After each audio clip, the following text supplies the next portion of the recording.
Guergis did not hold back this morning when talking about her treatment at the hands of the Harper government. She is reacting to this story now. We're going to hear from her live right now. Helena Guergis joins me live from Collingwood, Ontario. Helena Guergis, your reaction now to what the Prime Minister had to say, as told just now by Laurie Graham, that no apology, they're moving forward, and you are out as far as he is concerned. Well, really, I think that's unacceptable behavior for a Prime Minister. This is a man who stood up a year ago, told the entire nation that he was aware of serious allegations, called in the RCMP, tossed me under a bus, and never told me what the allegations were, never gave me an opportunity to defend myself. And he's supposed to be the leader in the nation. The Prime Minister standing up for everyone else, standing up for justice. But this is the behavior that we're supposed to accept. I find that unacceptable, and so does the average Canadian. Helena Guergis, he also said that caucus heard some things, political things, he called them, and that caucus did not want you to be part of it. What's your reaction to that?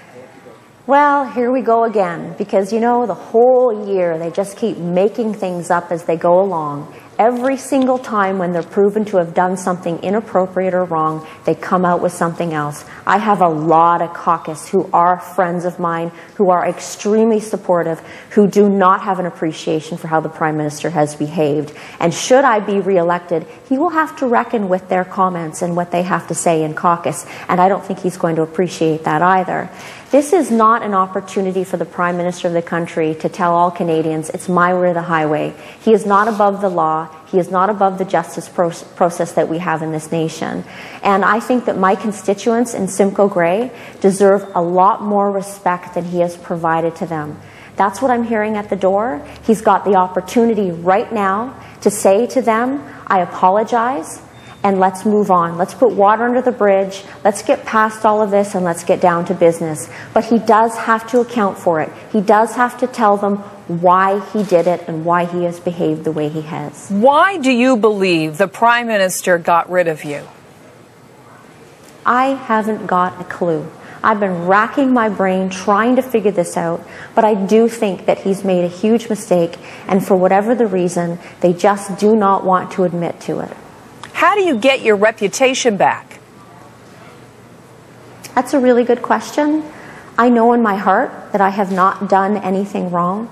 I know that I have not done anything to warrant such disastrous treatment. I believe in what I'm doing is standing up for myself and standing up for justice. I believe what I'm doing is standing up for my constituents and all Canadians. Because quite simply, as a member of Parliament, if something like this can happen to me, where someone can make up horrible lies and stories, and then the person isn't told what those are, and they're just left to be floundering in the wind, wondering and guessing what it is they've done for a year, trying their darndest to figure it out. If that can happen to me as a member of Parliament, that can happen to any Canadian. So who's going to stand up?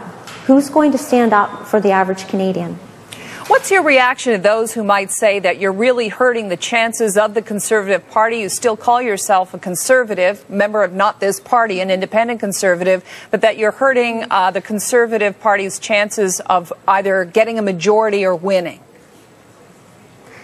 That would be Stephen Harper's problem. It's his decisions that have brought us to this position that we're in right now. Again, he needs to be held accountable for his behavior, and trying to pass it off to one individual, one Canadian who's trying to stand up for herself and stand up for her constituents is shameful. Anyone who wants to suggest that, I would say it's probably from the Conservative Party, and that's just shameful. Do you want to bring the government down? No, I don't. I want justice.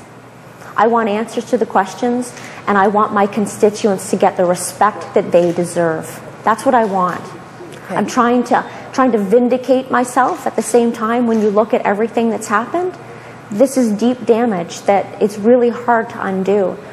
And as I go forward, I have no choice but to stand up for myself and stand up for democracy. And I truly believe that what I'm doing is in the best interest of the Conservative Party. Ms. Guergis, I noticed when we see you recently that you've been wearing this cross around your neck more prominently than you had in the past. What's the significance of that? Actually, Carol, that's not true at all.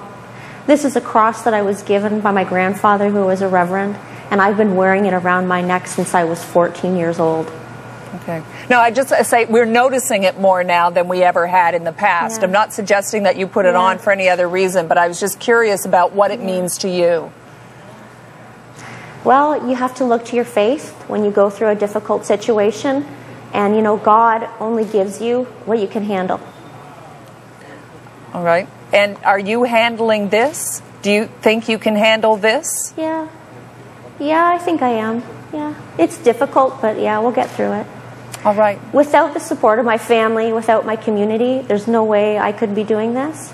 But the support has been overwhelming at the door. They're taking it very personally as well. We'll leave it there. Independent Conservative candidate Helena Guergis, thank you for speaking to me live from Collingwood, Ontario today. Appreciate that. You're welcome.